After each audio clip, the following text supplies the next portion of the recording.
itiavantsika miarady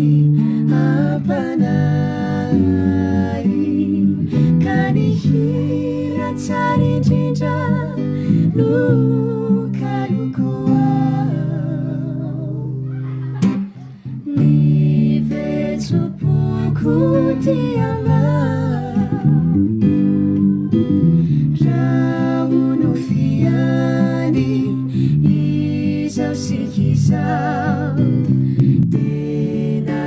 Shani tina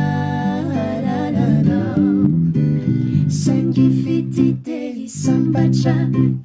tina siti tafatambacha kani zavacha itani masu demi turi fiti akamatacha